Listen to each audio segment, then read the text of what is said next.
দ্বিতীয় অধ্যায় শ্লোক নাম্বার 13। দেহিনস্মিন যথা দেহে কৌমারম যৌবনম জরা তথা দেহান্তর প্রাপ্তি ধীরস্তত্র ন মুহ্যতি। ভগবান এখন বলছেন, স্থিতপ্রজ্ঞ পণ্ডিত যারা, তারা আত্মার দেহান্তরে মুহ্যমান হন না, বিচলিত হন না। তাদের কথা এই 4 নম্বর শ্লোকে ভগবান বলছেন।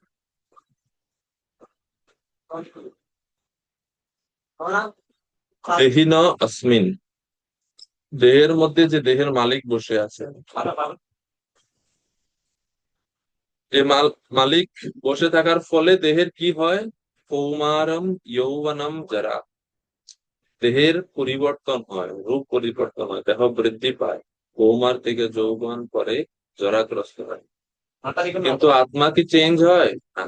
আত্মার রূপ কোনো পরিবর্তন নেই। যারা বিজ্ঞ পণ্ডিত ধীর ব্যক্তিগণ তারা সেটা বুঝতে পারে।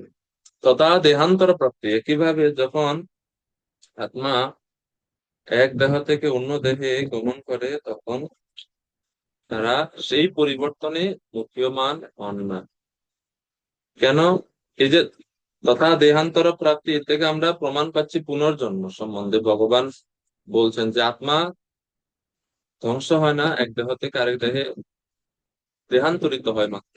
আত্মা একই থাকে, শরীর পরিবর্তন হয় কিন্তু আত্মা একই থাকে। তো যারা ধীর ব্যক্তি, বিজ্ঞ ব্যক্তিগণ, তারা তা বুঝতে পারেন এবং এই জন্য তারা কখনো শোক করে না। দেহান্তর হলে স্থূল শরীর পরিবর্তন হয় কিন্তু সূক্ষ্ম শরীর একই থাকে। এবং সূক্ষ্ম শরীর থেকে যখন আত্মা মুক্ত হতে পারে সেটাকে বলা হয় মুক্তি। আর মুক্তি না হওয়া পর্যন্ত সূক্ষ্ম শরীর নষ্ট হয় না। সূক্ষ্ম শরীরের কারণেই স্থূল শরীরের সাথে আমাদের আত্মার সম্বন্ধ ঘটে। যদি সূক্ষ্ম শরীর থেকে আমরা মুক্ত হয়ে যেতে পারতাম তাহলে আর জড়বন্ধনে স্থূল দেহ ধারণ করতে হতো না। তো এই যে জ্ঞান, তত্ত্বগত ভাবে বোঝা, সেটাকে শাস্ত্রে বলা হয়েছে প্রত্যভিজ্ঞা। তত্ত্বে তত্ত্বেদৎ অন্তম অবগাহি জ্ঞানম প্রত্যভিজ্ঞা। তাতে এই যে জ্ঞান, তত্ত্বগত ভাবে দেহ এবং আত্মার মধ্যে যে পার্থক্য বুঝতে পারেন যারা, তারাই হচ্ছে অভিজ্ঞ। আমরা যখন কেউ আত্মীয় স্বজন দেহ ত্যাগ করে, দেহ পরিবর্তন করে, আমরা দেহের জন্য শোক করি, কারণ আমরা বুঝতে পারি না যে ব্যক্তি তো একই রয়েছে। শ্রীমদ্ ভাগবতমে বলছে, মৃয়তে রুদতাম স্বানাম গুরু বেদয়নাস বেদনয়া তদ্হি। মানুষগণ রোদন করে স্বজন দিগের মধ্যে যখন কেউ বিয়োগ হয়, মারা যায়, এবং বেদনা অচেতন হয়ে তারা কাতর হয়ে।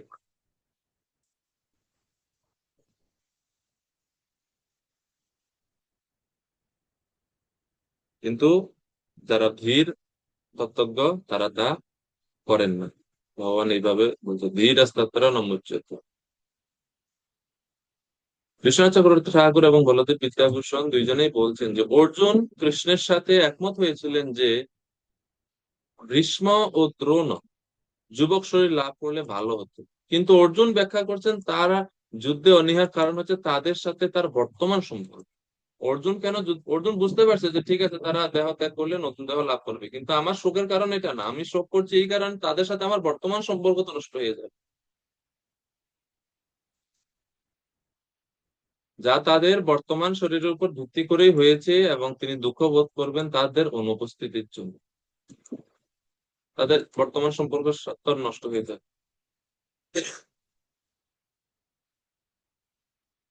তো যযাতি মহারাজের উদাহরণ দিয়ে বোঝানো হচ্ছে, মহারাজ যযাতি যখন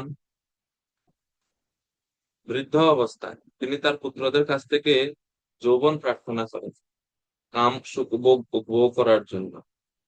তখন ওনার পুত্রগণের মধ্যে যিনি সর্বকনিষ্ঠ ছিলেন পুরু, তিনি তার বাবার সঙ্গে যৌবন আদান প্রদান করেন। তিনি বাবার বৃদ্ধ বৃদ্ধ শরীর গ্রহণ করেন, আর মহারাজ যযাতি তার পুত্রের যুবক শরীর গ্রহণ করেন।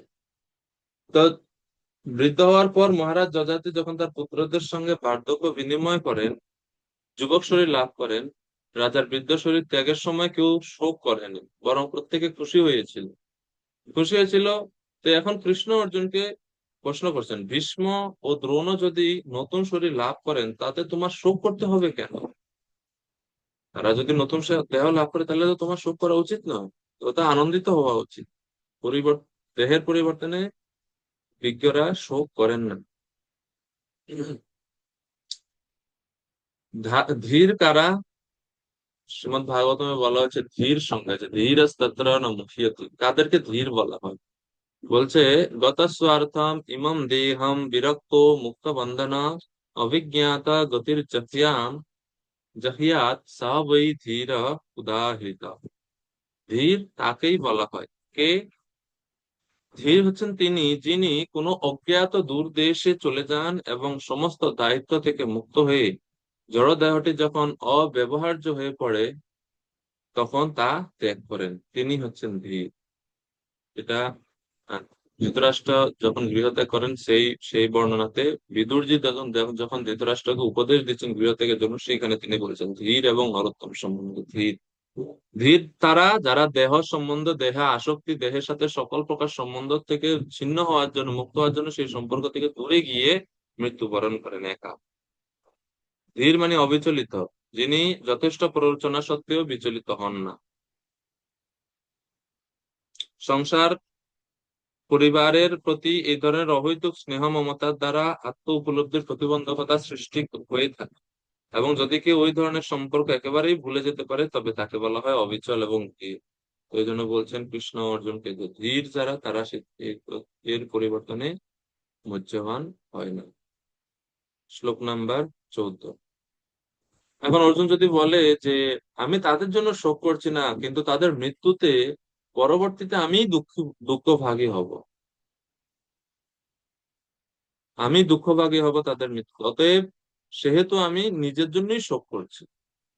যদি অর্জুন বলে যে আমি আসলে আমার আত্মীয় স্বজনদের জন্য শোক করছি না, তাদের যদি দেহত্যাগ হয় তাহলে তো আমি নিজে কষ্ট পাবো, নিজের জন্য আমি শোক করছি, আমার কষ্ট হবে ভবিষ্যতে সেই জন্য আমি শোক করছি। তখন ভগবান বলছেন 14-15 দুটি শ্লোকে যে দ্বৈত ভাব সহ্য করা উচিত অর্জুন। সাম্য ভাব সাম্য ভাব মুক্তির পথে অগ্রসর করে। তো শীত গ্রীষ্ম গমনাগমনের ন্যায় সুখ ও দুঃখ আসে যা। অর্জুন, এই কিছু কিছু কষ্ট আছে যেগুলোকে প্রতিরোধ করা সম্ভব নয়, আসবেই। সুতরাং ওই সমস্ত কষ্টগুলোকে প্রতিরোধের ব্যবস্থা না করে সহ্য কর। জীবনের সব সমস্যার সমাধান করতে হবে এরকম কিছু না, কিছু সমস্যা আছে যেটা কোনো সমাধান নেই। তো যখন আমরা দুঃখ পাই তখনই, যখন জীবনের সব সমস্যা, সব বিপরীত, সব বাধাকে আমরা অতিক্রম করতে চাই। সবকিছুকে তো আপনি সমাধান করতে পারবো না আমরা, সে সমর্থ নেই। 14 নম্বর শ্লোকে ভগবান বলছেন, মাত্রা স্পর্শাস্তু কৌন্তেয় শীতোষ্ণা সুখ দুঃখদা আগমাপায়িনা নিত্য তান্তি দীক্ষস্ব ভারত।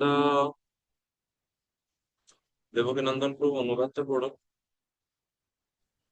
হরে কৃষ্ণ প্রভু, ধন্যবাদ। হে কৌন্তেয়, এই কৌন্তেয়, ইন্দ্রিয়ের সঙ্গে বিষয়ের সংযোগের ফলে অনিত্য সুখ ও দুঃখের অনুভব হয়। সেগুলো ঠিক যেন শীত ও গ্রীষ্ম ঋতুর গমনাগমনের মতো। হে ভরতকুল প্রদীপ, সেই ইন্দ্রিয়জাত অনুভূতির দ্বারা প্রভাবিত না হয়ে সেগুলি সহ্য করার চেষ্টা কর। ধন্যবাদ প্রভু।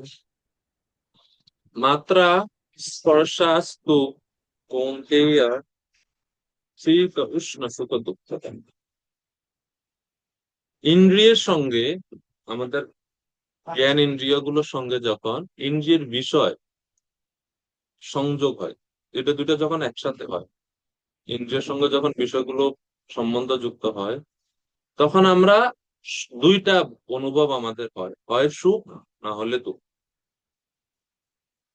কান একটা ইন্দ্রিয়, এর বিষয় কি? শব্দ, তাই না? কানের এই কর্ণেন্দ্রিয়ের বিষয়টা কি? শব্দ। কোন শব্দ যখন আমাদের কানে ঢোকে, এটা দুই রকম অনুভূতি আমাদের মনে সৃষ্টি করে। আমাদের সমস্ত ইন্দ্রিয়গুলো ইনপুট দেয় মনকে, এরপরে মনের উপরে এগুলো দেহে সেগুলো প্রভাব বিস্তার করে।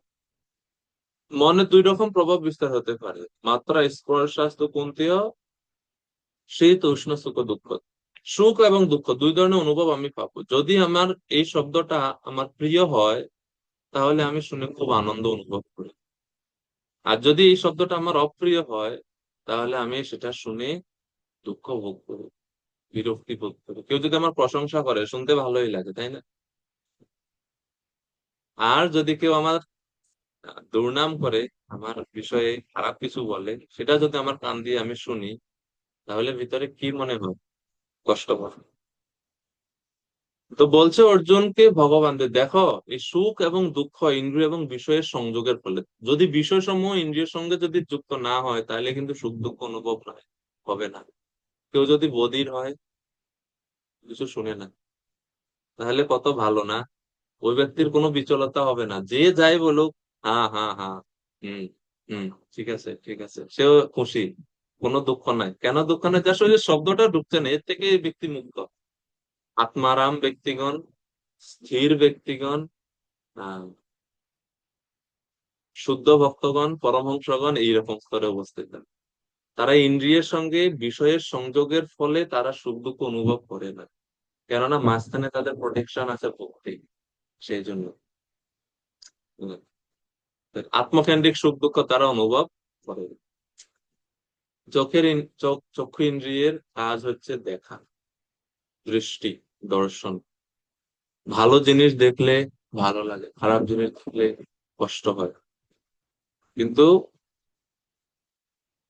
যে যে ব্যক্তি চোখেই দেখে না, তারা সুখ দুঃখ কিছু আছে, দ্বন্দ্ব মোহ থেকে তিনি উদ্ভূত। তো এই শ্লোকে দুই ধরনের ধৈর্য ধারণের কথা ভগবান বলছেন, শারীরিক এবং মানসিক। শারীরিক ধৈর্য হচ্ছে শীত ও উষ্ণ। গ্রীষ্মকাল আসে, এরপরে বর্ষা আসে, শীত আসে। কেউ চাইলে বন্ধ করতে পারবো আমরা? বলেন কেউ প্রকৃতিকে আমি প্রকৃতির বিরুদ্ধে যেতে পারবো? এই কষ্টগুলো কি আটকানো যায়? ভগবানের শীত উষ্ণর সঙ্গে তুলনা করছেন সুখ দুঃখকে এই কারণে যে কিছু কিছু দুঃখ অর্জুন আসে, সেগুলো তুমি প্রতিহত করতে পারবে না, প্রতিরোধও করতে পারবে না। এই দুঃখ আসবে, তুমি একটা জিনিসই করতে পারো, মানে তোমার কাছে দুইটা অপশন, হয় তুমি বিচলিত হও, না এলে তুমি সহ্য করো। তো আমরা বেশিরভাগই প্রথম অপশনই আমরা চলে যাই, আমরা বিচলিত হয়ে যাই। দ্বিতীয় অপশনটা আমরা নেই না, আমরা সহ্য করতে পারি না। কেউ কিছু বলছে, সাথে সাথে রিয়েকশন, সহ্য করার ক্ষমতা নেই। এই শ্লোকে ভগবান অর্জুনকে বলছেন, এই সমস্যাগুলোর সমাধান হচ্ছে সহ্য করা। তো এই জন্য এই শ্লোকের গুরুত্বপূর্ণ বিষয় হচ্ছে সহ্য করার গুরুত্ব। সহ্য কেন করা উচিত? এই সেই ইন্দ্রিয় জাত অনুভূতির দ্বারা প্রভাবিত না হয়ে সেগুলো সহ্য করার চেষ্টা করে, ভগবান অর্জুনকে বলছেন। তান তিতিক্ষস্য ভারত। তো শীত উষ্ণ এগুলো হচ্ছে শারীরিক ভাবে, আহ শারীরিক স্তরে সহ্য করার বিষয়। সুখ দুঃখ হচ্ছে মানসিক স্তরে সহ্য করার বিষয়। উভয় প্রকার, শারীরিক মানসিক উভয় প্রকার কষ্ট, সেটা সহ্য করতে হবে। কেননা আমাদের এটা জানা উচিত, আগমা অপাইন অনিত্য। এই যে সুখ দুঃখ গুলো আসছে, সেগুলো হচ্ছে গমনাগমন করে। এমন না যে সারা জীবনই দুঃখ, আবার এমনও না যে সারা জীবনই সুখ। মিশ্র অনুভূতি এই জগতে জীবগণ লাভ করে থাকে। তো আসবে, যাবে।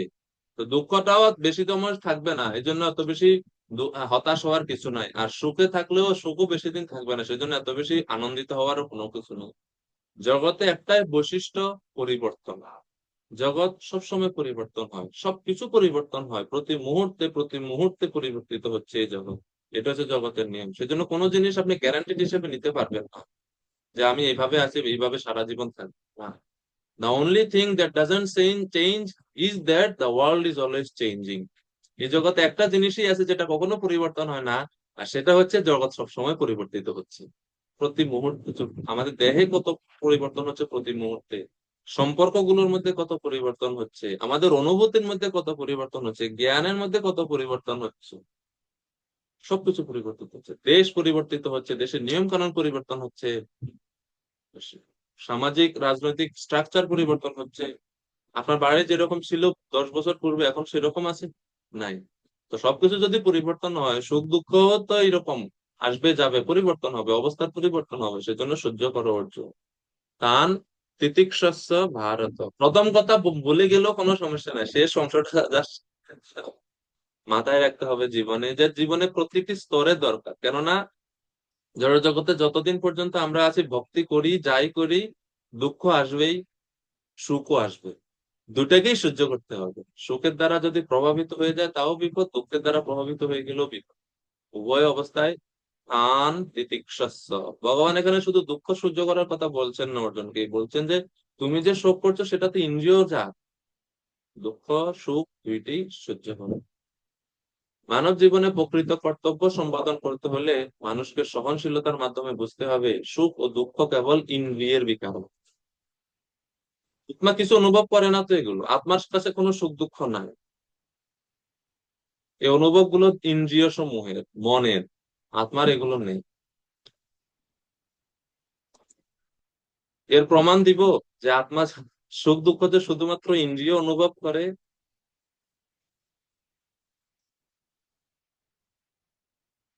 রথের সময় সব ভক্তরা খালি পায়ে নৃত্য করতে করতে জগন্নাথকে রথে টানে। রাস্তায় সব জায়গা যে মসৃণ রাস্তা থাকে এরকম না, মাঝে মাঝে অনেক ভাঙা থাকে, অনেক ইট থাকে, পাথর থাকে, অনেক সূচালো থাকে। ভক্তরা এত নৃত্য করে, এত বেশি আনন্দে থাকে, কীর্তন করতে মগ্ন থাকে, জগন্নাথের দর্শনে এত বেশি মগ্ন থাকে যে কোন সময় যে পায়ে পাথর ঢুকছে, পা কেটে গেছে, খেয়াল থাকে না। যখন রথ ঘুরে এসে মন্দিরে আসলো, আপনি বসছেন, পা ধুলেন, হাত ধুলেন, এখন দেখতেছেন পায়ের নিচে জ্বলতেছে। তাই না? এত সময় জ্বলে নাই তো, কাটছে তো এখন না, কাটছে ওই 2 ঘন্টা আগে, রক্তও পড়ছে, কিন্তু আপনি বলতে পারবেন না। কেন? কারণ আপনার দৃষ্টি ওইদিকে ছিল না। তো অনুভব করে কে আসলে সুখ দুঃখ? ইন্দ্রিয় গুলো করে, মন করে। মন যখন ওইদিকে যায় তখনই কষ্টটা আপনি অনুভব করছেন, এর আগে না। আপনি পড়তেছেন পড়তেছেন, খুব মনোযোগ দিয়ে পড়তেছেন, পায়ের নিচে মশা 2টা খেয়ে রক্ত খেয়ে পড়ে আছে সামনে, আপনার খবর নেই। কেন? মন যে ওইদিকে, মন ওইদিকে, পায়ের দিকে না, তো সেজন্য সে দুঃখটা অনুভব করছে না। তো যারা পরমহংসগণ তারা তাদের মনকে আধ্যাত্মিকতার দ্বারা এত ঊর্ধ্বে উন্নয়ন, মানে উন্নীত করেন যে জড় জাগতিক কোন সুখ দুঃখ চাহিদা দ্বারা তারা প্রভাবিত হয়। তারা হচ্ছে আত্মারা। তো এগুলো হচ্ছে ইন্দ্রিয় সুখ দুঃখ অনুভব করে, আত্মা কিছু ভোগ করে না। আত্মা জাস্ট মানে সে হচ্ছে দর্শকের মতো, সে সব দেখে। ভাবে। তো প্রভুপাদ এর সুখ দুঃখ অনুভবের জন্য তাৎপর্যে উদাহরণ দিচ্ছেন যে মাঘ মাসে প্রচন্ড শীতেও ভক্তদের স্নান করতে হয়, গ্রীষ্মকালে প্রচন্ড গরমেও মায়েদের রান্না বান্না করতে হয়, ধর্ম রক্ষার জন্য প্রয়োজনে আত্মীয় স্বজনের সাথে যুদ্ধও করতে হয়, এই সমস্ত দুঃখ অনুভব করতে হয়। কিছু করে না, রান্না যেহেতু করতে হবে, গরম সহ্য করেও রান্না করে। ধর্ম রক্ষার জন্য যদি আত্মীয় স্বজনদের বিরুদ্ধে যুদ্ধ করতে হয়, তাও করতে হবে বলছেন। আমাদের জীবনে 4টা জিনিস, 4 প্রকার সহিষ্ণুতা আমাদের জীবনে দরকার। যে এই 4 প্রকার সহিষ্ণুতা যদি না হয়, তাহলে আমরা জীবনে অনেক প্রতিকূলতার সম্মুখীন হতে পারি। প্রথমত হচ্ছে বেগ সহিষ্ণুতা। বেগ সহিষ্ণুতা হচ্ছে উপদেশামৃতের প্রথম শ্লোক।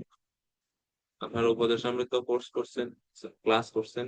গ্রন্থ বাচ বেগম মনসঃ ক্রোধ বেগম জিহ্বা বেগম উদর উপস্থ বেগম এতান বেগান ইয়ো বিষহেত ধীরঃ সর্বামপি ইমাম পৃথিবীম সৃষ্টি। এই বেগ যদি সহিষ্ণু সহ্য আমরা না করি, তাহলে ভক্তি জীবনে, শুধু ভক্তি জীবন না, এই চার চার প্রকারের সহিষ্ণুতা একজন সাধারণ ভদ্র মানুষ মাত্রই তার হচ্ছে এগুলো থাকা উচিত। তো এই 6 প্রকার বেগ তা আমাদের সংযত করতে হবে। এটা হচ্ছে বেগ ও সহিষ্ণুতা। 2 নম্বর হচ্ছে দ্বন্দ্ব সহিষ্ণুতা। দ্বন্দ্ব কি? জগতে সবসময় ডুয়ালিটি আছে, ডুয়ালিটি দ্বন্দ্ব, ভালো খারাপ, দিন রাত, শীত উষ্ণ আসবে। আপনি জগতে আছেন, তো এই দ্বন্দ্ব আপনাকে সহ্য করতেই হবে, আসবেই, আসবে। এবং আপনি যদি সহ্য না করেন তাহলে বিচলিত হবেন, মনের শান্তি নষ্ট হবে। পরিবারে আছেন, সবসময় যে বিবাহিত জীবন আপনার সুখে থাকবে এরকম না, আপনার দুঃখ আসবে। আপনি ব্যবসা আছেন, আপনি যে সবসময় লাভই করবেন ব্যবসায় তা না, লস হবে। আপনি স্টুডেন্ট হিসেবে আছেন, সবসময় যে আপনি ভালো স্কোর করতে পারবেন তাও না। যে কোনো সময় যে কোনো একটা বিষয় খারাপ হয়ে যেতে পারে অনাকাঙ্ক্ষিত ভাবে। দ্বন্দ্বময় জগৎ, সবসময় দ্বন্দ্ব। এই দ্বন্দ্ব আমাদের সহ্য করা উচিত। যদি আমরা স্যাক্রিফাইস করতে পারি না, সহ্য করতে পারি না, তাহলে টিকে থাকা সম্ভব নয়। কেননা পৃথিবীর কোনো রাস্তা নাই যেখানে স্পিড ব্রেকার নাই। আপনি যদি বলেন রাস্তা গাড়ি চলবে, কোনো ধাক্কা আসবে না, আপনি স্বপ্নে আছেন। রাস্তা আছে মানে স্পিড ব্রেকার আছে, জীবন আছে মানে সুখ না খালি দুঃখও আছে। আপনাকে এটা ফেস করতে হবে।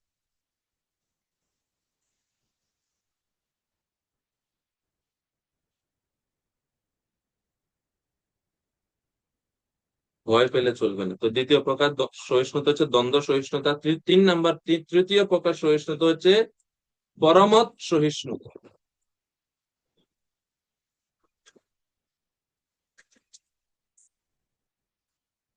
পরমত সহিষ্ণুতা কি?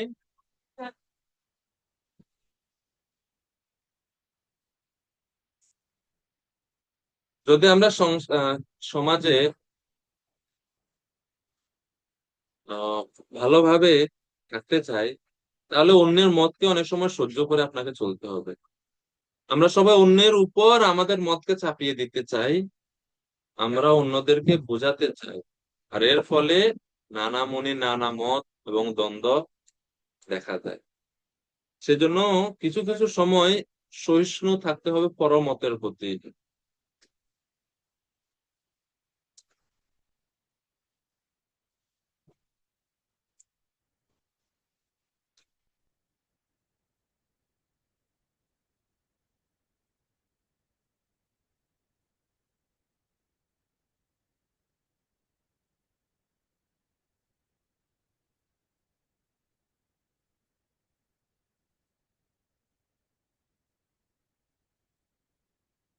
তো এ হচ্ছে পরমত সহিষ্ণুতা। তারপরে সর্বশেষ চতুর্থ প্রকারের সহিষ্ণুতা হচ্ছে পর উৎকর্ষ সহিষ্ণুতা। অন্যের উন্নতি দেখে ঈর্ষান্বিত না হয়ে আনন্দিত হওয়া। আমাদের শেখা উচিত কিভাবে অন্যের সফলতাকে আমরা সেলিব্রেট করতে পারি। We should learn how to celebrate others success. অন্যের সফলতা দেখে আমরা জ্বলে পুড়ে মরি, কিন্তু শান্তিপূর্ণভাবে সুখে যদি বাস করতে চাই, তাহলে অন্যের সফলতাকে উদযাপন করা, সেলিব্রেট করা আমাদের শেখা উচিত। তাহলে আমারও সফলতা অন্য মানুষেরা সেলিব্রেট করবে। একজন বক্তা যদি অনেক ভালো প্রচার করে, আমরা হিংসা করা শুরু করি, এতগুলো গ্রন্থ প্রচার করছে, হিংসা করি, ওনার সাথে লাগালাগি করার চেষ্টা। একজন যদি ভালো প্রচার করে, হিংসা করি। কিন্তু আমাদের শেখা উচিত এই জগৎ তো হিংসা, অহংকার সবচেয়ে বড় বন্ধন। সেজন্য পর উৎকর্ষ সহিষ্ণুতা। যদি সহ্য করতে না পারেন, আপনি থাকতে পারবেন না সঙ্গে, টিকে থাকতে পারবেন না। মনের জ্বালা যন্ত্রণা কতদিন সহ্য করবেন? মনের জ্বালা তো বের হয়ে যাবেন, দূরে চলে যাবেন। যেন বলছে মাত্রা স্পর্শা, মাত্রা মানে হচ্ছে ত্বক বা স্পর্শ, মাত্রা পরিমাণ। ত্বকের সঙ্গে যখন সংযুক্ত হয়, জড় জগতে যে সুখ, মানুষ যে সুখের জন্য চেষ্টা করে, সেটা সব হচ্ছে চর্মের উপর ভিত্তি করে সুখ। প্রকৃত মনের সুখ মানুষ অত বেশি পায় না, মানুষ চর্ম সুখকেই প্রকৃত সুখ বলে মনে করে। এই জন্য বলছেন মাত্রা স্পর্শাস্তু কুন্ডীয়। এটা হচ্ছে চুলকানি রোগ। প্রভুপাদ বলছেন চুলকানির মাধ্যমে সেটা সন্তুষ্ট হয়। চর্মরোগ যখন চুলকানি হয়, চুলকালে ভাল লাগে, কিন্তু যত সময় আপনি চুলকাবেন ততটুক সময় আপনার আরাম। আর চুলকানোর পরবর্তী যে প্রভাব, সেটা যে আরো কত ভয়ানক, সেটা আমরা চুলকানোর সময় মনে থাকে না। চুলকানোর ফলে জায়গার ক্ষত আরো বৃদ্ধি পাবে, কষ্ট যন্ত্রণা আরো বেশি বাড়ে। সেজন্য চুলকালেও চুলকানো যাবে না। একই রকম ভাবে সুখ দুঃখ আসলেও সহ্য করতে হবে, এর দ্বারা প্রভাবিত হওয়া যাবে না। তান তিতিক্ষস্ব ভারত, সহ্য করো। একজন সাধু গেছেন স্নান করতে নদীতে। স্নান করে উঠছেন, দেখছেন যে একটা বিচ্ছু জলের মধ্যে পড়ে হাবুডুবু খাচ্ছে, মৃতপ্রায় অবস্থায়। সাধু স্বাভাবিকভাবে দয়াশীল, তিনি 2 হাতে করে বিচ্ছুটাকে জল থেকে উঠে পাড়ে রাখবে। বিচ্ছু ভাবছে এই ব্যক্তি আমাকে মারার জন্য হাতে নিচ্ছে, বিচ্ছু দিছে কামড়। এত তীব্র যন্ত্রণা অনুভব করছেন, হাত থেকে পড়ে গেছে, অনেক জোরে কামড়াইছে তো, যন্ত্রণা হাত থেকে পড়ে গেছে। কিন্তু একটু পরে তিনি সেটা সহ্য করে আবার হাতে নিয়েছে। যেই মাত্র আবার হাতে নিয়েছে, আবার কামড়াইছে, আবার ফেলে দিচ্ছেন জলে, আবার উঠানোর চেষ্টা করছেন জল থেকে তার তীরে তীরে নেওয়ার জন্য। একজন ব্যক্তি পার থেকে থেকে বলছেন, কি সাধু বাবা, কষ্ট পেতে খুব ভালো লাগে তাই না? কতবার কামড়াইতেছে পিচ্চুটা, তারপরে এটাকে বারবার হাতে কেন নিচ্ছেন আপনি? তখন সাধু মুসকিন সে উত্তর দিল, দেখো, বিচ্ছু তার ধর্ম পরিত্যাগ করছে না, আমি সাধু হিসেবে আমি কেন কিভাবে আমার ধর্ম পরিত্যাগ করি? ইতর প্রাণী হয়ে যদি সে তার ধর্মে স্থির থাকে, আমারও তো আমার ধর্মে স্থির থাকা উচিত। তো বুঝলাম না, যে বিচ্ছুর কাজ কামড়ানো, সে কামড়াইতেছে, সাধুর ধর্ম কি? পর উপকার, দয়া প্রদর্শন করা, সহ্য করা। আমি সেটা কেন ত্যাগ করবো? আমারও সেটা কথা হচ্ছে। এটা হচ্ছে জীবনের টেস্ট। তো সেজন্য 15 নম্বর শ্লোকে বলছেন ভগবান, দেখো অর্জুন, এই সমস্ত কষ্ট, দুঃখগুলো প্রতিকারের চেষ্টা না করে অপেক্ষা করো, ধৈর্য ধরো এবং সহ্য করো, তাতে তোমার মহা ফল লাভ হবে। 15 নম্বর শ্লোক, ইয়ম হীনা ব্যথয়ন্তি তে পুরুষাম পুরুষর্ষব সমা দুঃখ সুখম ধীরম স অমৃতত্বায় কল্পতে। অর্জুনকে ভগবান বলছেন, হে পুরুষর্ষব। পুরুষর্ষব মানে পুরুষ ঋষভ। পুরুষ ঋষভ মানে পুরুষ শ্রেষ্ঠ। সমস্ত পুরুষগণের মধ্যে শ্রেষ্ঠ অর্জুন,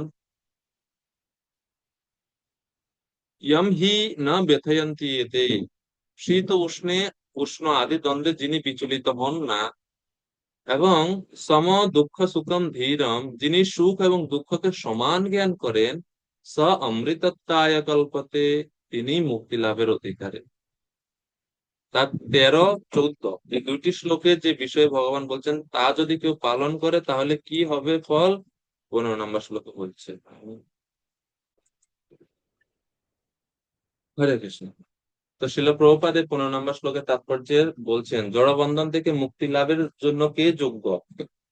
যে সহ্য করতে পারে। যিনি সহ্য করতে, যে সহে সে রহে।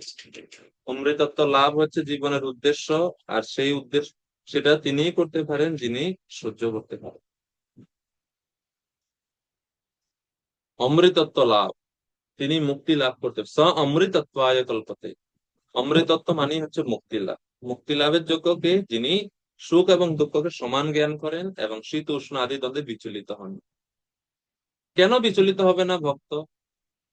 এটা এটা বোঝার জন্য, মানে বিচলিত হওয়ার না হওয়ার জন্য তো তার কিছু একটা দরকার। যেমন সাইকেল, আপনি যদি হচ্ছে স্পিড ব্রেকারের উপর দিয়ে যান, ধাক্কা লাগে খুব জোরে, কেননা ওই যে উপর নিচ আছে তো, ধাক্কা লাগে। সেম জিনিস আপনি যখন মোটরসাইকেল দিয়ে যাবেন, অত বেশি ধাক্কা অনুভব হয় না, হালকা একটু লাগে ধাক্কা। কেন লাগে?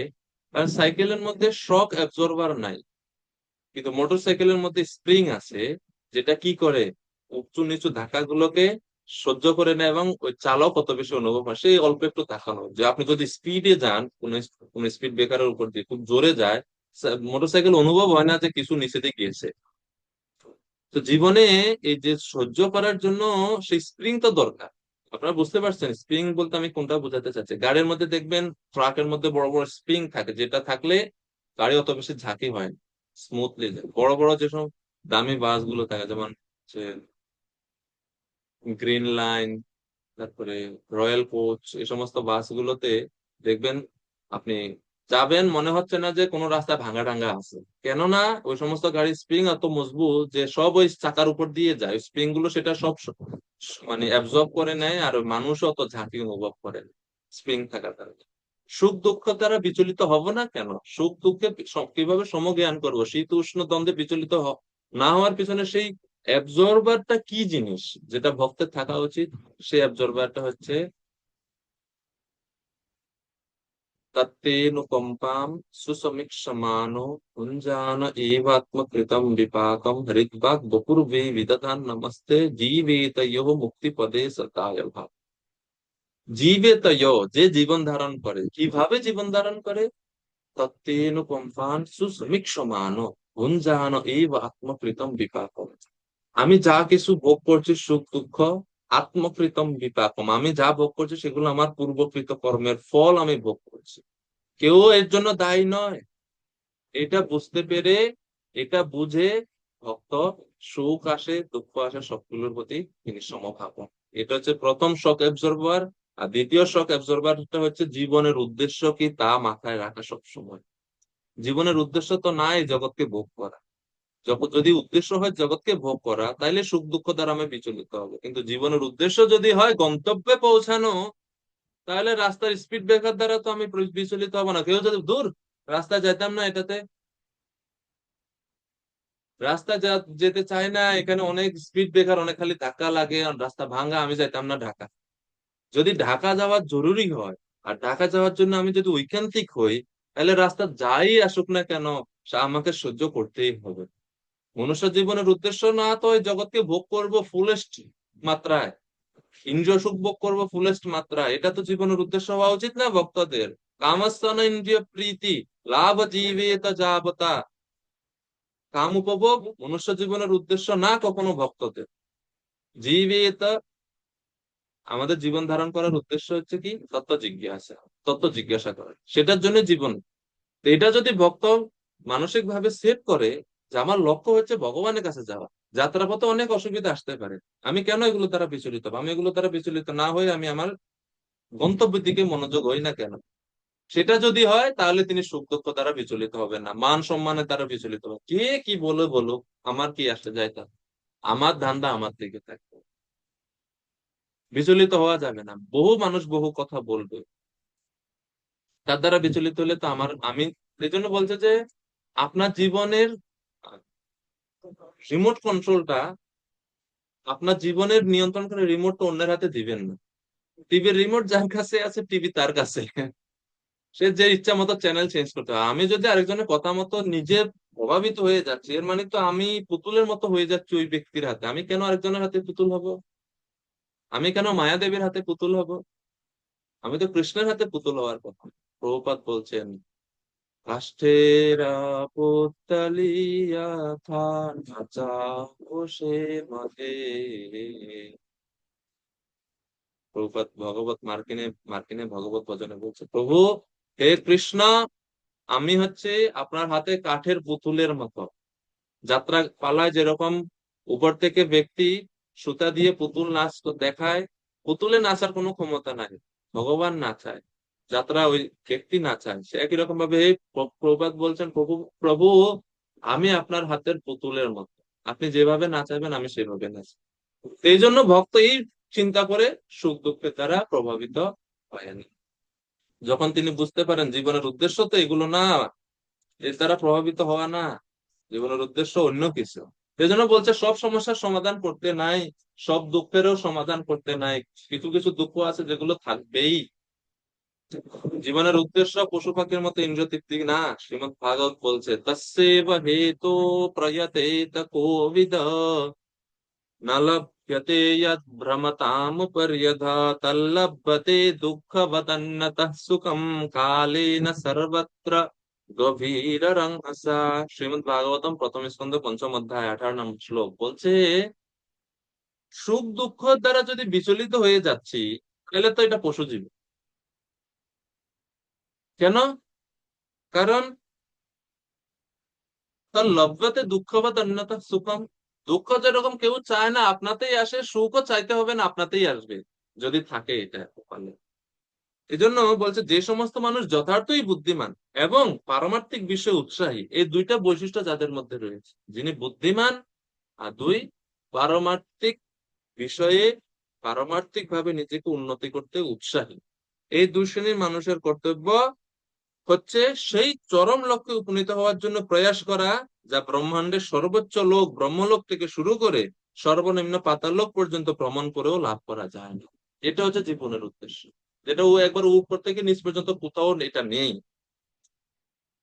ইন্দ্রিয়ের মাধ্যমে লব্ধ যে জড় সুখ তা কালের প্রভাবে, সময়ের প্রভাবে আপনা আপনিই আসে। ইন্দ্রিয়ের ইন্দ্রিয়গত যে সমস্ত সুখ সেটা সময়ের প্রভাবে আপনাতেই আসে। যেরকম আকাঙ্ক্ষা না করলেও কালক্রমে আমরা দুঃখ ভোগ করে থাকি। সুখ দুঃখের জন্য প্রয়াস কেন করব, সুখ দুঃখের দ্বারা প্রভাবিত কেন হব? আমাদের তো চেষ্টা করতে হবে তস্যৈব হেতু, সেই উন্নত লক্ষ্য আমাদের অর্জন করার জন্য চেষ্টা করা উচিত। সুখম ইন্দ্রিয়কম দৈত্য়া দেহ যোগেন দেহিনাম সর্বত্র লভ্যতে দৈবত যথা দুঃখম যত্নতঃ।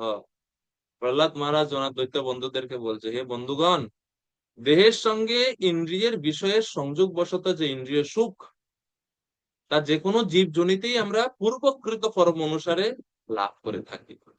এই প্রকার সুখ আপনা থেকে কোন রকম প্রচেষ্টা ছাড়াই লাভ হয়, ঠিক যেমন বিনা প্রয়াসে দুঃখ লাভ হয়।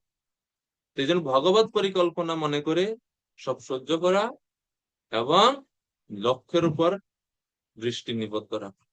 তাহলে আমরা এই শ্লোকে যেটা বলছে, 15 নম্বর শ্লোক, ইয়ম হিনা ব্যথয়ন্তি তে পুরুষম পুরুষর্ষব সম দুঃখ সুখম ধীরম সমৃতত্বায় কল্পতে। এই অমৃতত্ব লাভের যোগ্য করতে পারবো আমরা তখনই। ভক্তি খুবই সহজ, আবার ভক্তি খুবই কঠিন। তো এজন্য 13 নম্বর শ্লোকে ভগবান বলছেন ধীরস্তত্র না মুহ্যতে, যারা ধীরগণ তারা দেহের পরিবর্তনে মুহ্যমান হয় না। 14 নম্বর শ্লোকে ভগবান বলছেন তান তিতিক্ষস্য ভারত, এই পরিবর্তন তোমার সহ্য করা উচিত। তো 13 নম্বর শ্লোকে ভগবান বলছেন এটা নিষেধ অর্থে, যে এটা করা উচিত নয়, ধীরস্তত্র না মুহ্যতে। আর 14 নম্বর শ্লোকে ভগবান এটা বলছেন বিধি হিসেবে, যে তান তিতিক্ষস্য ভারত, এই পরিবর্তন গুলো সহ্য করো। তো এইভাবে দুইটা জিনিস রয়েছে জীবনে, বিধি এবং নিষেধ। এই দুইটি শ্লোকে ভক্তের বিধি এবং নিষেধ বলার পরে 15 নম্বর শ্লোকে ভগবান বলছেন এই বিধি নিষেধ পালন করলে কি ফল হবে? ফল হবে তুমি অমৃতত্ব লাভ করতে পারবে। বিধি এবং নিষেধ দুইটা জিনিস থাকে এবং দুইটাই আমাদের অনুসরণ করা উচিত। বিষ্ণু পদ্মপুরাণে বলছে যে সমস্ত বৈদিক শাস্ত্রের সব বিধি নিষেধের তাৎপর্য বা মূল লক্ষ্য হচ্ছে দুইটা, স্মর্তব্য সততম বিষ্ণু, বিস্মর্তব্য না যাতুচিত, সর্বে বিধি নিষেধাসু এ তয়ো এব কিঙ্করঃ। সর্বদা ভগবান শ্রী বিষ্ণু বা কৃষ্ণের স্মরণ করা উচিত এবং কখনো তাকে ভুলে যাওয়া উচিত না। অন্য সমস্ত বিধি ও নিষেধ হচ্ছে এই দুইটি কথার অনুগত।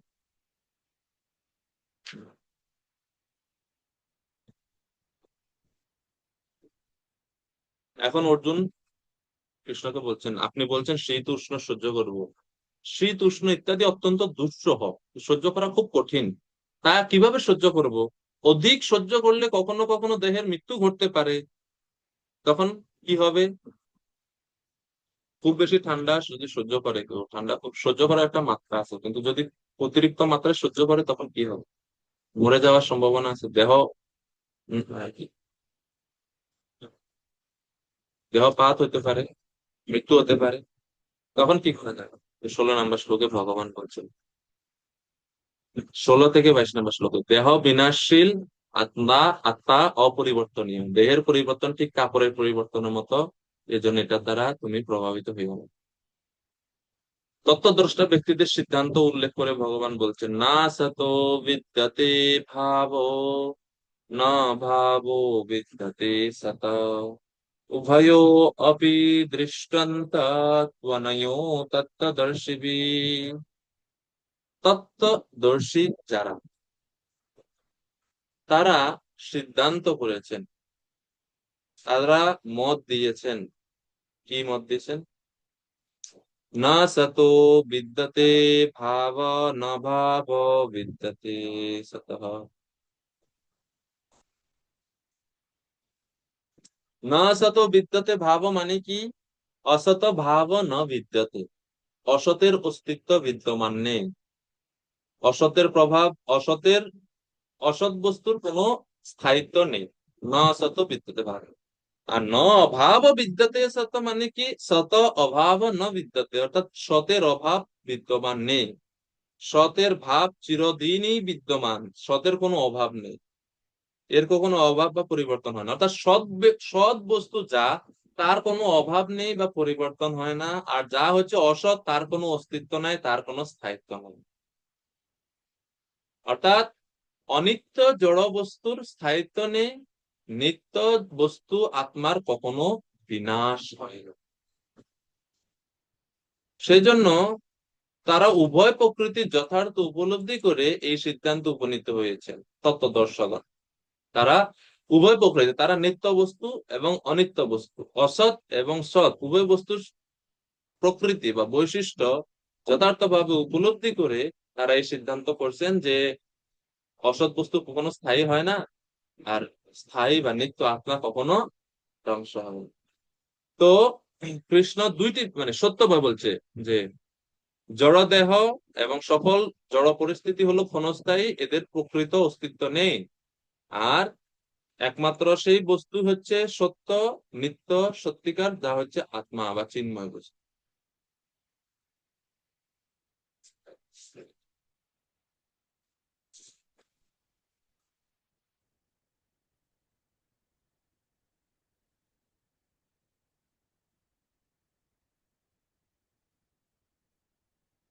তো বিশ্বনাথ চক্রবর্তী ঠাকুর তিনি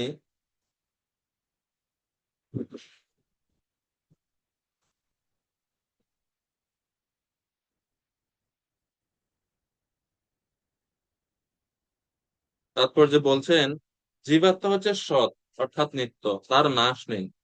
স্থূল ও সূক্ষ্ম দেহদ্বয় অসৎ অর্থাৎ অনিত্য, তাদের নিত্য স্থিতি নেই। যতই চেষ্টা করা হয়, যতই শ্রম দেওয়া হয়, এগুলো এই স্থূল সূক্ষ্ম দেহ নিত্য স্থিতিহীন, স্থিতি নেই। এই জন্য যারা তত্ত্বদর্শীগণ তারা এই সিদ্ধান্ত দিয়েছেন যে আমরা যেন সৎ বস্তুরই সঙ্গ করি। এটাকে বলা হয় সৎসঙ্গ। আমাদের আত্মা সৎ, আমরা সৎ, কনস্টিটিউশনালি আমরা হচ্ছে সৎ বস্তু। সেজন্য সৎ বস্তু যখন সৎ বস্তুর সঙ্গ করে তখন তার মঙ্গল হয়, সৎ বস্তু যখন অসৎ বস্তুর সঙ্গ করে তখন তার অধঃপতন হয়, জীবনে দুঃখ হয়। সেজন্য সতের উচিত সতেরই সঙ্গ করা। সৎ বস্তু কি কি এই জগতে? তিনটা জিনিস সৎ: ভগবান, ভক্ত, ভক্তি। এই তিনের সঙ্গ করার মাধ্যমে জীবনে প্রকৃত সুখ আমরা লাভ করি, নচেৎ নয়। সৎসঙ্গত্বাৎ নিঃসঙ্গত্ব, নিঃসঙ্গত্বাৎ নির্মোহত্বম, নির্মোহত্বাৎ নিশ্চলত্বম, নিশ্চলত্বে জীবনম। শঙ্করাচার্য বলছেন। আর এই শ্লোকে তত্ত্বদর্শী কাদের বলা হয়েছে? 11 নম্বর শ্লোকে বলছেন না অনুশোচন্তি পণ্ডিতা। 13 নম্বর শ্লোকে বলছেন ধীরস্তত্র ন মুখ্যতি। 15 নম্বর শ্লোকে বলছেন সম দুঃখ সুখম ধীর। এই তিনটা শ্লোকে যে ধীর পণ্ডিত বলতে যাদেরকে বলা হয়েছে তাদেরকে এই শ্লোকে তত্ত্বদর্শী বলে ভগবান বর্ণনা করছেন। বলদেব বিদ্যাভূষণ সুতাশ্রিতর উপনিষদ থেকে একটা শ্লোক উদ্ধৃতি করে বলছেন, যদাত্ম তত্ত্বেন তু, অর্থাৎ আত্মতত্ত্ব জ্ঞান ব্রহ্মজ্ঞানের দীপ স্বরূপ। ব্রহ্মজ্ঞানের সূচনাই হচ্ছে আত্মতত্ত্ব জ্ঞান। সেজন্য এই বিষয়ে আমাদের জানা উচিত। তিনি বলছেন না আসত বিদ্যতে ভাব, না ভাব বিদ্যতে সত। এই 16টি অক্ষরে সমস্ত বেদ, পুরাণ এবং শাস্ত্রাদি তাৎপর্য লুকায়িত আছে। সৎ এবং অসৎ এই দুইটিকেই প্রকৃতি এবং পুরুষ, অনিত্য ও নিত্য, বিনাশশীল ও অবিনাশী ইত্যাদি বিভিন্ন নামে বৈদিক শাস্ত্রে অভিহিত করা হয়েছে। যে বস্তু উৎপন্ন হয় তা অবশ্যই বিনাশপ্রাপ্ত হবে, এটা হলো নিয়ম। উৎপন্ন হওয়ার সঙ্গে সঙ্গে তার বিনাশ শুরু হয়ে যায়। এত দ্রুত তা বিনাশের দিকে এগিয়ে যায়, এই পরিবর্তন কেউ দেখতে পায় না। যেন সিদ্ধান্ত হলো যে যে বস্তুর কোন সময় বিনাশ হয় তা সর্বদাই পরিবর্তনশীল, সুতরাং এই জগৎ সর্বদাই বিনাশশীল। একে যতই অস্তিত্ব বা গুরুত্ব প্রদান করা হোক, প্রকৃতপক্ষে জগৎ বিনাশশীল। আর আমরা কি করতেছি মনুষ্য জীবন পেয়ে? এই বিনাশশীল জগতের বিনাশশীল বস্তু সমূহের প্রতি, বিনাশশীল ব্যক্তি সমূহের প্রতি আমরা আমাদের সময়, দুর্লভ সময়কে আমরা নিয়োগ করছি, এবং এইভাবে আমরা আমাদের জীবনকে, আমাদের জীবনের সদ্ব্যবহার থেকে অনেক দূরে আছি। এজন্য যথার্থ তত্ত্বদর্শী জ্ঞানী মানুষ অসতের পিছনে সময় নষ্ট করবেন না, সৎ বস্তু পাওয়ার জন্য জীবনে আকাঙ্ক্ষী হবে। কেননা সময় সবকিছু নষ্ট করে দেয়। ভাগবতম বলছেন নিত্যদা হিয়ঙ্গ ভূতানি ভবন্তি না ভবন্তি চ কালেনা লক্ষ্য বেগেনা সূক্ষ্মত্বাৎ না দৃশ্যতে। সময় কিভাবে সূক্ষ্মভাবে সবকিছু ধ্বংস করে দিচ্ছে আমরা বুঝতে পারি। উদ্ধবজিকে ভগবান বলছেন কালের প্রভাবে বা কালের প্রবাহে জড়দেহের প্রতিনিয়ত সৃষ্টি এবং ধ্বংস হয়ে চলেছে, যার গতি অনুভবযোগ্য নয়। আমাদের দেহটা কিভাবে ছোট থেকে এত বড় হয়ে গেছে অনুভব করছেন কখনো? আয়নায় মনে হয় আমি প্রতিদিন আমার চেহারা দেখে মনে হয় আমি একই রকম আছি, কিন্তু যেই ব্যক্তি আমাকে 5 বছর পরে দেখছে বলছে আরে তোর চেহারা চেঞ্জ হয়ে গেছে রে, তুই আগে কত সুন্দর ছিলি, এখন কালো হয়ে গেছিস। আমরা বুঝতে পারি না পরিবর্তন, ধ্বংস প্রক্রিয়া। এটা সূক্ষ্মভাবে চলছে প্রতিনিয়ত। কালের সূক্ষ্মতা হেতু এই পরিবর্তন, এই ধ্বংস কেউ বুঝতে পারে না। যারা যথার্থ আত্মতত্ত্বজ্ঞ তারা সেটা বুঝে। তো সেজন্য অসৎ বস্তুর পিছনে আমরা যেন মনোযোগ না দিয়ে সৎ বস্তুর পিছনে আমরা মনোযোগ দেব। মনোহর প্রভু। হরে কৃষ্ণ প্রভু, দণ্ডবোধ প্রণাম। দণ্ডবত প্রণাম প্রভু। প্রভু, উদ্ভব সম্বন্ধে যদি একটু বলেন। হ্যাঁ হ্যাঁ। উদ্ভব সম্বন্ধে যদি একটু বলেন, উদ্ভব কে, এবং একটু যদি বলেন। উদ্ধবজি, উদ্ধব। তো হ্যাঁ হ্যাঁ, ঠিক। এখন প্রভু আমাদের গীতার বিষয় তো এটা না, এখন ওনার সম্বন্ধে আমি কিভাবে বলবো? আপনাকে আমি বলবো পরে কোনো সময়। আচ্ছা, ঠিক আছে। শ্লোক নাম্বার 17। এখন ভগবান 17 নম্বর শ্লোকে আত্মার অবিনাশী তত্ত্ব। পূর্বের শ্লোকে ভগবান বলছেন সৎ বস্তুটি হচ্ছে অবিনাশী। এটা সামান্য ভাবে বলছেন যে 16 নম্বর শ্লোকে বলছেন ভগবান যে না অসত বিদ্যতে ভাব ন অভাব বিদ্যতে সত। সব বস্তু অভাব নাই, সৎ বস্তু হচ্ছে অবিনাশী। যে আত্মা কিভাবে অবিনাশী আরো বিস্তারিত ভাবে এখন 17 নম্বর শ্লোকে বিশেষ ভাবে বলছেন অবিনাশী তু তদ্বিদ্ধি येन सर्वमिदं ततम् विनाशमव्ययस्य न कश्चित् कर्तुमर्हति। উত্তম প্রভু অনুবাদ করবেন কি করে? উত্তম প্রভু নিতাই রাম প্রভু। হরে কৃষ্ণ প্রভু, দণ্ডবাদ প্রণাম। অনুবাদ: সমগ্র দেহে পরিব্যাপ্ত হয়ে রয়েছে, সমগ্র দেহে পরিব্যাপ্ত হয়ে রয়েছে, তাকে তুমি অবিনাশী বলে জানবে। সেই অভয় আত্মাকে কেউ বিনাশ করতে সক্ষম নয়। না কিভাবে অবিনাশী বিস্তারিত ভাবে অবিনাশী তু তদ্বিদ্ধি। তৎ মানে সেই আত্মাকে তুমি অবিনাশী বলে জানো। কিভাবে সেটা অবিনাশী? কেননা এটা সমগ্র শরীরে পরিব্যাপ্ত। ইয়েনা সর্বমিদম ততম বিনাশম অব্যয়স্য না কশ্চিৎ করতুম অর্হসি। এই অবিনাশীর বিনাশ কেউ করতে পারে না, এই অব্যয় আত্মাকে কেউ বিনাশ করতে সক্ষম নয়। আমাদের এই দেহ পরিবর্তনশীল, দেহে পরিবর্তন হয়।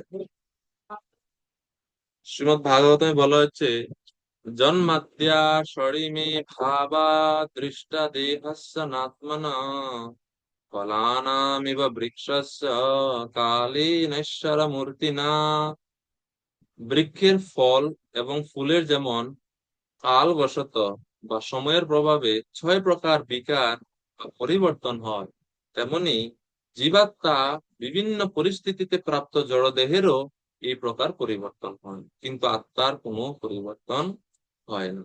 আত্মা অবিনাশী।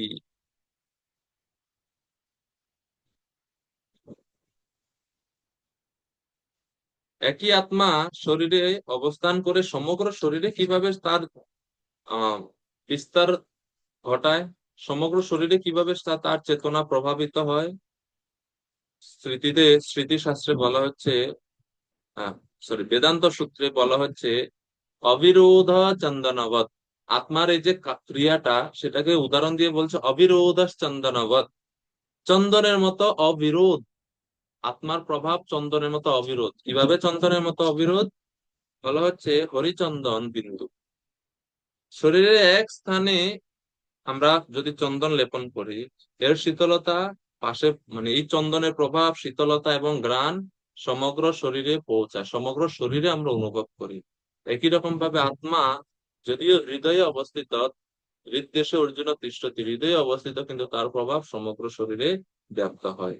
স্মৃতিশাস্ত্রে বলা হচ্ছে অনুমাত্র অপ্যয়ম জীবা স্বদেহম ব্যাপ্য তিষ্ঠতি যথা ব্যাপ্য শরীরানি হরিচন্দন বিপ্রসু।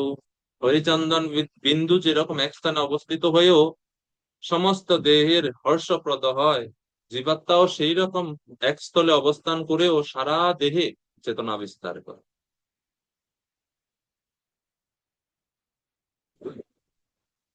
আর আত্মার আয়তন কতটুকু, আত্মা কত বড় আমরা জানি, আপনারা জানেন আত্মার আয়তন কত বড়? হ্যাঁ, মনোহর প্রভু বলুন। হরে কৃষ্ণ প্রণাম। 10 সহস্র ভাগের 1 ভাগ। কার 10 সহস্র ভাগের 1 ভাগ? আমার? চুনা, একটা চুলের অগ্রের, চুলের অগ্র আমাদের। সরি, মজা করলেন। হরে কৃষ্ণ। এখন এটা যে বললেন যে চুলের অগ্রভাগের 10 সহস্র ভাগের 1 ভাগ, এটা কোথায় লেখা আছে? এই সংজ্ঞাটা গীতা, কোথায় আছে? গীতাতেই রয়েছে। না, ভুল উত্তর। গীতার কোন শ্লোকে নাই এটা। গীতাতে আছে কিন্তু গীতার শ্লোকে তো নাই এটা তো। উপনিষদে আছে মনে হয় নাকি? কোন উপনিষদে বলেন? শ্বেতাশ্বত। শ্বেতার শ্বেতার উপনিষদ, কারেক্ট আনসার। শ্বেতার শ্বেতার উপনিষদে বলছে। শ্লোকটা বলতে পারবেন কেউ? শ্বেতার শ্বেতার উপনিষদের শ্লোক কি? একটা দুইটা শ্লোক আছে, মুন্ডক উপনিষদে মনে হয়, শ্বেতার শ্বেতার উপনিষদে। সংজ্ঞা একই রকম। একটা হচ্ছে কেশাগ্র আর একটা হচ্ছে বালাগ্র, এরকম। কে বালাগ্র শতভাগস্য শতধা কল্পিতস্য চ ভাগো জীব সবিজ্ঞেয়া সা চ অনন্তায় কল্পতে। এ হচ্ছে শ্লোক উপনিষদে, যে চুলের অগ্রভাগে 100 ভাগ করে তাকে আবার 100 ভাগ করলে যে যা হয় সেটা হচ্ছে আমাদের আত্মার আয়তন। হ্যাঁ, প্রভু বলুন। আপু, হ্যাঁ প্রভু। শ্লোকটি চ্যাট বক্সে একটু দিয়ে দিবেন কৃপা করে, শ্লোকটি। কোনটা? ওই শ্লোক? এই যে, হ্যাঁ, 17 শ্লোকটি। এটা তাৎপর্য আছে তো, এই 17 নম্বর শ্লোকের তাৎপর্য দেখেন, দুইটা শ্লোকই আছে এখানে। হ্যাঁ, ঠিক আছে, সরি, এবং আমি দেখি নাই। মুন্ডক উপনিষদে বলা হচ্ছে এই আত্মা পরমাণুর থেকেও ছোট। আমাদের বৈদিক শাস্ত্র অনুপরমাণুবাদ, বৈদিক শাস্ত্রে সেই সৃষ্টির শুরু থেকেই আছে, যদিও বিজ্ঞানীরা কয়েকশো বছর আগে পরমাণু তত্ত্ব আবিষ্কার করছেন, কিন্তু বৈদিক শাস্ত্র পরমাণু সম্বন্ধে সেই সৃষ্টি শুরু থেকে বলছে। ভাগবতমে বলা হচ্ছে যে পরমাণু থেকে কাল গণনা শুরু। হ্যাঁ। তো মুন্ডক উপনিষদে বলছে আত্মা এত ক্ষুদ্র যে পরমাণুর থেকেও ক্ষুদ্র, এজন্য পারমার্থিক জ্ঞানের দ্বারা এটাকে অনুভব করতে হয়। আর যেহেতু পরমাণু থেকেও ছোট্ট, কিন্তু অসুবিধা নাই, বিজ্ঞানীরা বলতে পারে আমরা অনুবীক্ষণ আরো শক্তিশালী করব তাকে দেখার জন্য, তাকে দেখতে পাবেন। কেন? এটা অত্যন্ত ক্ষুদ্র, আবার একই সাথে সেটা চিন্ময় বস্তু, জড় না। জড় হলে আপনারা দেখতে পাইতেন, যেহেতু চিন্ময় বস্তুর জন্য জড় ইন্দ্রিয় দ্বারা সেটা উপলব্ধি করা যাবে না, সেটাকে সূক্ষ্ম পারমার্থিক জ্ঞান দ্বারাও যেটা উপলব্ধিযোগ্য হয়। एष অনুর আত্মা চেতসা বেদিতেভ্য यस्मिन् प्राण पंचधा संविवेशः प्राणश्चित्तं सर्वं सर्वमेतं प्रजानं यस्मिन् विशुद्धे বিভবত্যেষ আত্মা। শুদ্ধ বুদ্ধিমত্তার দ্বারাই এই পরমাণু থেকেও ক্ষুদ্র আত্মাকে উপলব্ধি করা যায়, এছাড়া নয়। তো আমার যেমন আমরা উদাহরণ দিয়ে বোঝাতে, যেমন রুমে একটা জায়গায় যদি লাইট থাকে, এই লাইট যখন আলো প্রদান করে সমগ্র রুমে, সমগ্র কক্ষব্যাপী এই আলো ছড়িয়ে পড়ে। একই রকম ভাবে আত্মাও এক শরীরে এক স্থানে অবস্থান করে সমগ্র শরীরে তার প্রভা বা চেতনা বিস্তার করে। সূর্যের মতো, আমাদের সূর্য উপরে অবস্থান করে, কিন্তু সূর্যের আলো সমগ্র পৃথিবী জুড়ে অবস্থিত।